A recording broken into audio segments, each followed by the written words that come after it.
안녕하십니까. 저는 포항 순수한 교회를 섬기고 있는 김문수 목사입니다. 오늘은 오병이어 특강 두 번째 시간, 하나님의 뜻은 무엇인가, 지난 시간에 이어서 계속 강론하도록 하겠습니다. 우리가 지난 시간에 하나님의 뜻에 대한 오해, 이 부분을 다루면서 일상적으로 우리가 하나님의 뜻을 잘못 이해하거나 하나님의 뜻이 아닌데 그것을 자기에게 유리한 쪽으로 해석하는 그런 경향이 있다는 것을 말씀을 드렸죠. 오늘은 그에 대해서 이어지는 내용으로 나를 위한 하나님의 뜻은 없다. 이런 주제로 여러분과 함께 말씀을 나누고자 합니다. 나를 위한 하나님의 뜻은 없다. 이 말을 듣고 많은 분들이 의아하게 생각할 겁니다. 하나님의 뜻은 무엇인가 강론을 한다고 해서 나를 위한 하나님의 뜻은 무엇일까 궁금해서 이 자리에 계신 분도 많이 계실 텐데, 아니 나를 위한 하나님의 뜻이 없다면 도대체 어떻게 해야 되느냐 당황하시는 분들이 많으실 줄로 압니다. 그러나 성경에는 나를 위한 하나님의 뜻은 없습니다. 찾아봐도 없습니다. 많은 사람들은 하나님께서 자기를 위한 최적의 인생 코스를 준비해 놓았다고 생각합니다. 그래서 그게 도대체 무엇일까?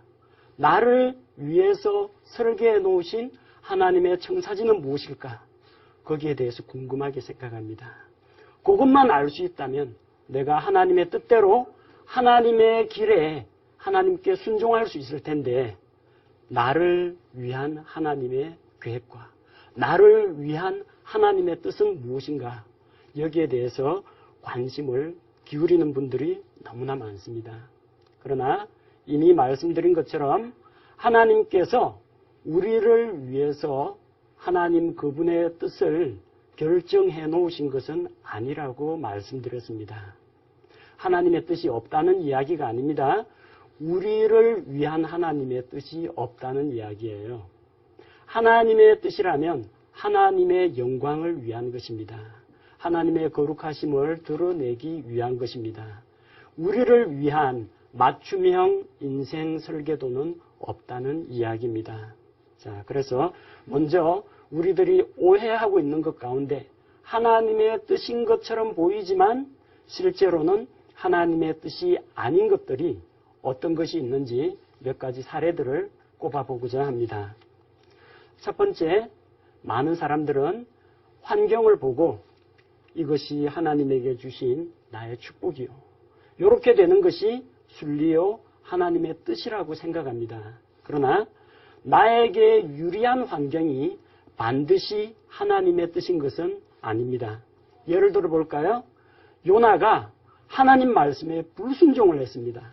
하나님이 뭐라고 말씀하셨어요?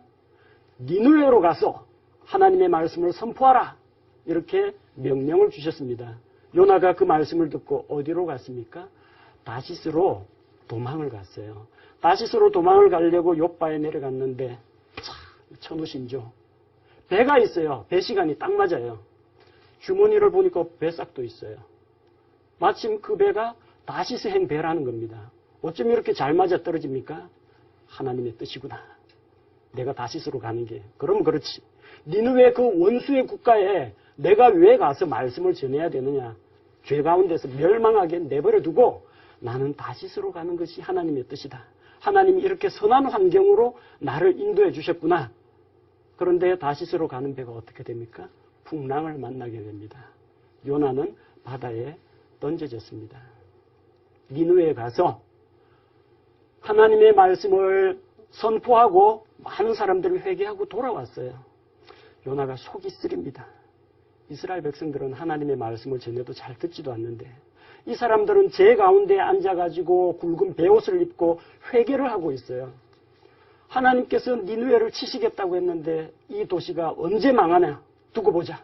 언덕 위로 올라갔습니다. 도시 망하기까지 구경하고 있어요. 그런데 박넝쿨이 자라더니 자기 위에 시원한 그늘을 만들어줍니다. 이 얼마나 놀라운 하나님의 은혜입니까? 내가 니느웨 망하라고 지켜보는 이 언덕 위에 하나님이 박넝쿨을 만들어서 나를 시원하게 관람하게 해주시는구나. 하나님의 뜻입니까? 전혀 아닙니다. 자기에게 뭔가 유리한 환경이 일어나고 자기에게 뭔가 유리한 사건들이 일어난다고 하더라도 그것이 반드시 하나님의 뜻은 아니라는 것을 우리는 기억해야 합니다. 그런데 이렇게 하기가 상당히 힘들어요. 왜 힘듭니까? 자기한테 좋은 일인데 이건 아니야 라고 뿌리치기가 상당히 어렵다는 겁니다. 그래서 영적인 분별력이 우리에게 갖춰져야 한다는 겁니다. 저하고 같이 성경 읽기를 하던 한 형제가 있어요. 우리 성경 읽기 하면은 성경 읽고 노트에다가 장절과 깨달은 점, 교훈과 적용할 점 꼬박꼬박 기록을 합니다. 한 1시간 정도 하다 보니까 그 형제가 이 가지고 온 연필 심이 똑 부러졌어요. 탁 부러지니까 그 형제가 하는 말이 하나님께서 성경을 그만 읽으라고 하시네요. 이렇게 된 것도 다 하나님의 뜻인데 이제 성경 읽기 그만해야 되겠습니다 하고 성경을 딱 접어요. 자, 하나님께서 정말로 성경을 읽지 말라고 그의 연필심을 또각 부러뜨렸을까요? 연필심이 부러지면 또 깎아서 쓰면 됩니다. 아니 기록을 안 하고 소리 내어서 혹은 눈으로 읽기만 해도 괜찮습니다. 그런데 연필심 부러진 거 하나를 가지고 성경이 읽기가 싫고 부담스러우니까 그걸 하나님의 뜻으로 돌려버리는 겁니다. 그러지 않아도 성경 읽기 그만하고 싶은데 잘 됐다. 요걸 하나님의 뜻이라고 둘러대는 겁니다. 자, 자기에게 유리한 환경, 자기 마음에 맞게 어떤 사건이 척척 돌아간다고 해서 그걸 하나님의 뜻으로 간주해서는 곤란하다는 겁니다. 자, 두 번째, 나의 희망사항이 반드시 하나님의 뜻은 아니라는 겁니다. 자기가 마음속에 원하는 것, 어떤 것은 하나님께서 주신 영적인 순수한 동기력일 수도 있습니다. 하지만 그것이 자기 마음속에서 올라오는 육신의 정욕과 관련된 것이면 이것은 경계를 해야 합니다. 그런데 자기의 욕망을 하나님의 뜻이라고 포장을 하는 경우도 있다는 겁니다. 자기도 모르게 속을 수가 있습니다. 어떤 한 크리스찬 청년이 교회에 갔는데 새로운 자매가 한 명 보이는 거예요. 옷도 예쁘게 잘 입었고 얼굴도 괜찮고 몸매도 괜찮고 사귀고 싶다는 생각이 들었어요. 근데 낯선 자매한테 불쑥 손을 내밀기는 너무 어색하니까 뭐라고 접근하는 것이 좋을까? 그래, 하나님의 이름을 팔자. 그래서 접근해서 교제를 청했습니다. 자매님, 제가 기도하다 보니까 하나님께서 자매님과 사귀라는 그런 마음을 제 마음속에 불러넣어 주셨습니다. 이것도 하나님의 뜻인 것 같은데 우리 한번 서로 교제하면서 사귀어보는 게 어떻겠습니까? 그렇게 제안을 했어요. 하나님의 뜻이라고 하면 그 자매도 거절하기가 어렵겠다. 그렇게 생각을 한 거죠. 그 자매가 쌩긋 웃으면서 답을 했어요. 참 재밌는 분이네요. 집에 돌아가서 남편과 함께 상의해 보도록 하죠. 네, 알고 보니 이미 결혼한 여성이었다는 겁니다. 하나님께서 유부녀에게 접근해서 교제 신청하라고 하실 리는 없죠? 이거 하나님의 뜻이 아닙니다. 누구 뜻이에요? 자기 뜻입니다. 자, 사람들은 자기 욕망을 하나님의 뜻으로 포장합니다. 그래서 자기가 하고 싶은 것에 대해서 하나님께서 결제 도장을 찍어주기를 원하는 거예요. 어떤 때는 결제 도장을 자기가 대신 찍습니다. 이게 하나님의 뜻입니다 하고 자기의 선택과 결정을 합리화시키는 도구로서 하나님의 뜻이라는 용어를 함부로 사용하는 경우가 있다는 겁니다. 하지만 하나님의 뜻은 내 소원을 들어주는 것이 하나님의 뜻이 아닙니다. 진정한 하나님의 뜻은 하나님께서 원하시고 하나님께서 기뻐하시는 것이 하나님의 뜻이지 내 뜻과 내 소원이 성취되는 것을 하나님의 뜻이라고 하지는 않습니다. 세 번째로 나에게 일어난 어떤 우연한 사건 혹은 초자연적인 일, 기적적인 인도가 하나님의 뜻인 것은 아닙니다. 하나님의 뜻을 인도받기 위해서 어떤 사람은 하나님에게 표적을 구합니다. 하나님, 제가 하나님의 뜻이 무엇인지 기도원과 같이 양털로 한번 시험을 해보겠습니다. 내가 하나님의 뜻이 무엇인지 한번 하나님께서 제게 초자연적인 능력을 베풀어 주십시오. 그렇게 하나님께 표적을 요구하는 경우도 있습니다. 하나님, 제가 오늘 경건치 못한 모임에 참석합니다. 직장에서 술자리 회식이 있다고 합니다. 이게 하나님의 뜻이 아니라면 제가 안 가겠습니다. 만약 하나님의 뜻이 아니면 제가 그 자리에 못 가게 좀 막아주십시오. 하나님이 반대 안 하시면 저 갑니다. 그렇게 해서 가는 거예요. 실은 가고 싶은 마음이 있어요. 가는데 하나님이 막지 않으시면은 이건 하나님의 뜻이니까 하겠다는 이야기입니다. 벌써 자기가 기적적인 인도를 요구하는 이면에는 무엇이 옳고 그른지 분별할 수 있음에도 불구하고 이런 기적적인 인도가 없으면은 나는 내가 하고 싶은 대로 하겠다는 이런 잘못된 비뚤어진 생각을 가진 사람들도 있습니다. 그래서 하나님께 표적을 구하고 어떤 초자연적인 인도를 구하는 사람들은 자기가 구한 그 표적에 걸려서 넘어질 수가 있습니다. 한 그리스도인이 있습니다. 아주 영적인 그리스도인이에요. 성경 말씀을 묵상하는데 시간표대로 내가 인위적으로 본문 구절을 택하는 것은 인간적인 방법이다. 하나님께서 나를 인도하시려면 하나님께서 나에게 초자연적인 방법으로 오늘 읽고 묵상할 말씀을 보여주실 것이다. 하나님, 저는 그런 하나님을 믿습니다. 그렇게 생각하고 하나님께 제안을 했습니다. 하나님, 제가 눈을 감고 성경책을 촥 열어서 한 구절을 짚었을 때 제 손가락이 가리키는 그 구절이 오늘 하나님께서 제게 주시는 주의 말씀으로 알겠습니다. 그게 주의 뜻인 줄 알고 순종하겠습니다. 그렇게 결심을 했어요. 그래서 아침에 일어나서 성경 말씀을 눈 감고 딱 열고 한 구절을 딱 찍었는데 마태복음 27장 5절 유다가 목매어 죽으니라. 이 구절이 걸려서 하나님, 이건 좀 아닌 것 같습니다. 한 번만 더 하겠습니다. 다시 눈을 감고 성경책을 열고 한 구절을 딱 찍었습니다. 이번에 보니까 누가복음 10장 37절 선한 사마리아인 이야기. 가서 너도 이와 같이 하라. 또 걸렸어요. 이와 같이 하라. 앞구절처럼 하라는 이야기예요. 하나님, 3번. 세 번째 한 번만, 마지막으로 한 번만 더 하겠습니다. 그래서 이번에도 눈을 감고 경건한 마음으로 성경책을 열고 한 구절을 딱 찍었더니 요한복음 13장 27절 유다야, 내 하는 일을 속히 하라. 세 번 다 그렇게 말씀이 나오는 거예요. 기적적으로, 신기하게도. 자, 그러면 이 사람이 이 말씀을 따라서 유다처럼 목매어서 자살하는 것이 하나님의 뜻이라고 생각합니까? 성경의 기본 원리에 비춰볼 때 자살하는 것은 하나님의 뜻이 아닙니다. 또한 눈 감고 한 구절을 딱 찍어가지고 우연히 기적적으로 하나님의 인도를 받는 이런 방식도 하나님의 뜻이 아니라는 겁니다. 그래서 우리가 이런 것들을 경계할 필요가 있습니다. 하나님께서는 자신의 뜻을 이런 우연이나 초자연적인 방법이나 기적을 통해서 나타내지 않습니다. 하나님의 뜻은 어디에 나타나 있습니까? 성경 말씀에 나타나 있습니다. 그래서 성경을 통해서 하나님의 뜻을 발견하려고 해야지 성경이 아닌 다른 것에서 내적 음성이니 직통계시니 환경의 변화니 아니면은 초자연적인 현상이니 이걸 통해서 하나님의 뜻을 분별하려고 하는 것은 어리석은 일이라는 겁니다. 다음으로 오늘 우리 특강에서 다루어야 할 가장 중요한 내용, 나를 위한 하나님의 뜻은 없다. 이 부분을 말씀드리고자 합니다. 나를 위한 하나님의 뜻. 자, 하나님의 뜻은 반드시 하나님의 영광을 위한 것이어야 합니다.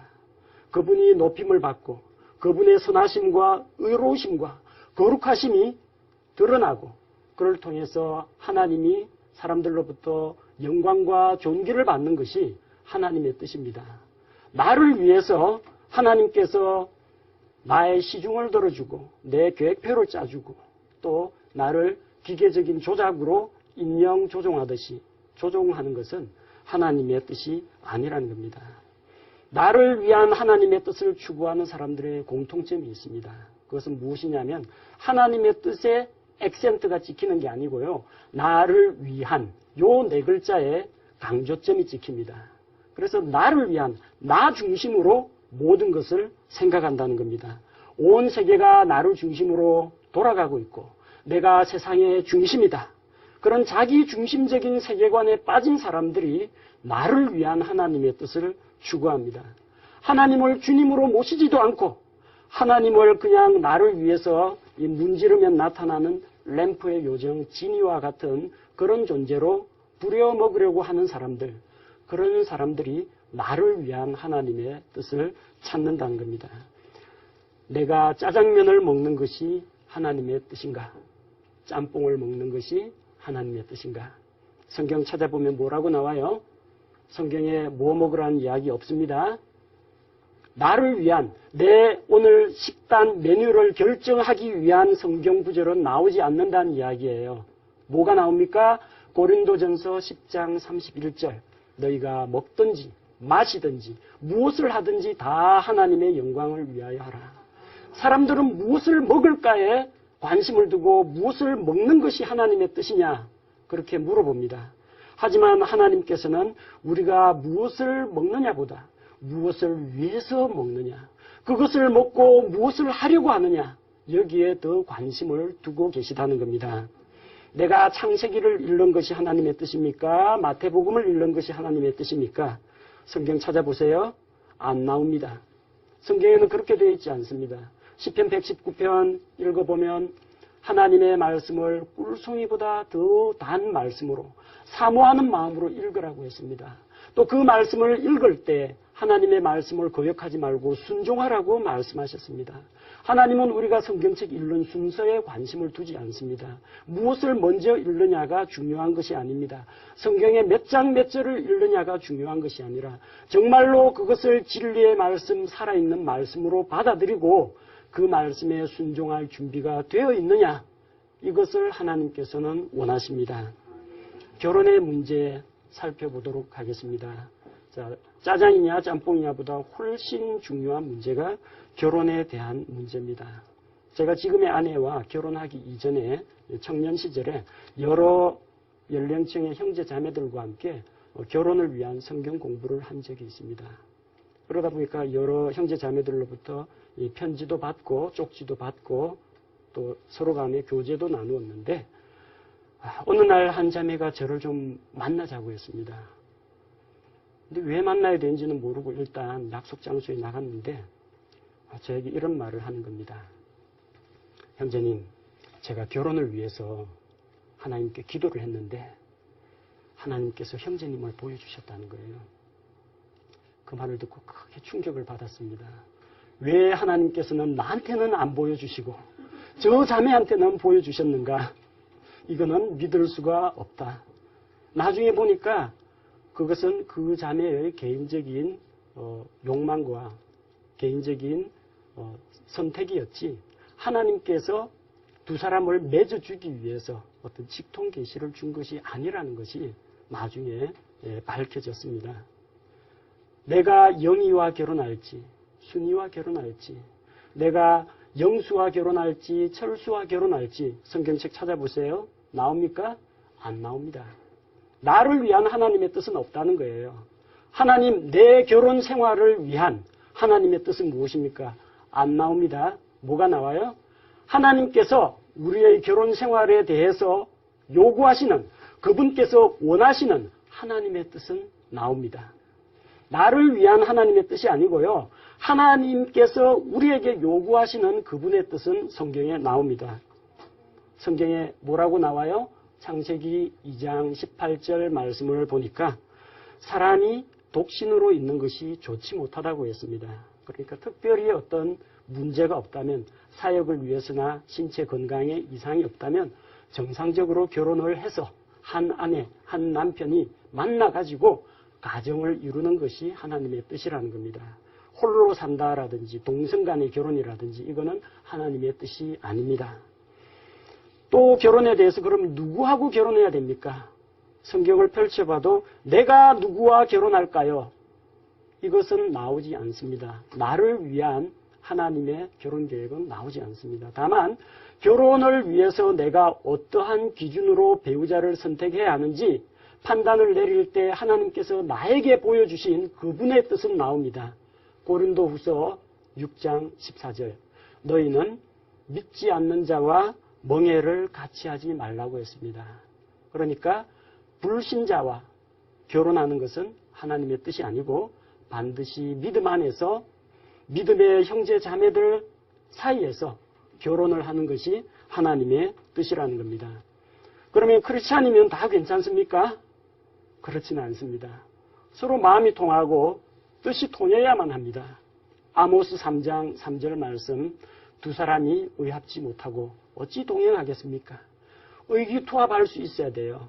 예수님만 믿는다고 되는 것이 아니라 같은 비전과 같은 목표를 가져야 합니다. 같은 신앙의 칼날을 가지고 있어야 됩니다. 그래야만 두 사람이 하나님의 일을 뜻을 모아서 부부가 합심해서 사역을 할 수가 있는 겁니다. 그래서 이런 조건이 충족되면은 성경에서 말씀하신 하나님의 뜻, 독신으로 지내지 말라, 믿지 않는 자와 멍해를 같이 하지 말라, 그리고 서로 마음이 통하고 뜻이 합해진 사람과 결혼하라, 이런 일반적인 원리에 해당되는 배우자감을 여럿 살펴보시고 그 가운데서 진정 자기가 사랑하고 존중하고 함께하고자 하는 배우자는 누구인가?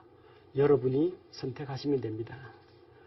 그 다양한 사람 중에서 내가 A를 선택하고 B를 선택하지 않았다고 해서 하나님의 뜻을 어겼구나, 하나님께서 그렇게 책망하지는 않습니다. 우리가 그걸 어떻게 알아요?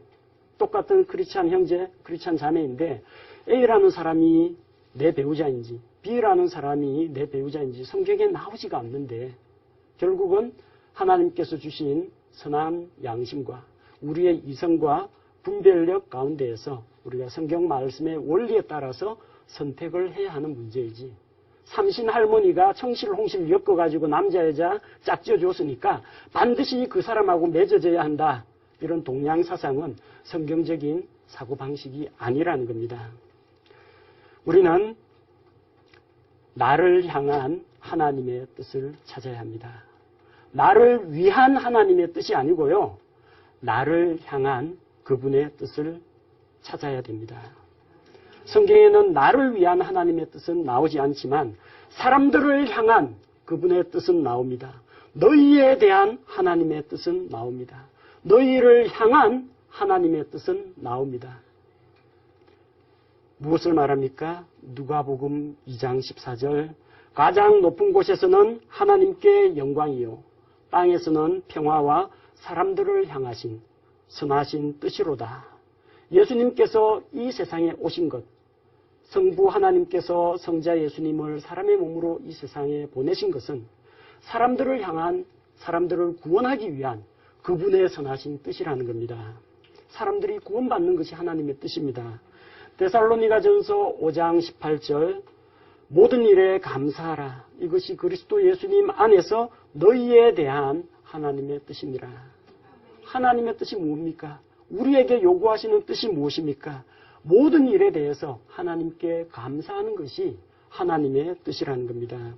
예레미야 29장 11절 너희를 향해 내가 생각하는 생각을 내가 아노라. 그것은 평안을 주려는 생각이요 재앙을 주려는 생각이 아니니 곧 기대하던 결말을 너희에게 주려는 것이라. 주가 말하노라. 너희를 향해 가진 나의 생각을 하나님께서 알고 계신다고 했습니다. 우리를 위한이 아니고 너희를 향하여 내가 가지고 있는 생각, 나의 뜻, 주 하나님의 뜻, 그것을 우리가 찾아야 합니다. 나를 위한 하나님의 뜻이라고 하면 내가 주인이 되고 하나님이 나를 위해서 계획표 짜주고 그리고 그 계획대로 실행시켜주는 소원을 들어주는 요정에 불과합니다. 그러나 성경의 하나님은 전지전능하시며 거룩하시며 절대 주권을 가지고 온 세계를 다스리시는 주 하나님이십니다. 여러분은 하나님을 주님으로 고백합니까? 주님으로 고백한다면 나를 위한 하나님이 아니라 하나님을 위해서 내가 그분의 뜻을 발견하도록 해야 합니다. 그래서 오늘 강론의 결론을 내리겠습니다. 나를 위한 하나님의 뜻, 그런 건 없습니다. 나를 향한 하나님의 뜻이 무엇인지 우리가 성경 말씀을 통해서 바르게 분별해야 하겠습니다. 오늘 함께 해주시고 또 같이 성경 말씀에 귀 기울여 주신 모든 분들께 감사를 드립니다. 두 번째 특강 순서는 이것으로 마치도록 하겠습니다. 감사합니다.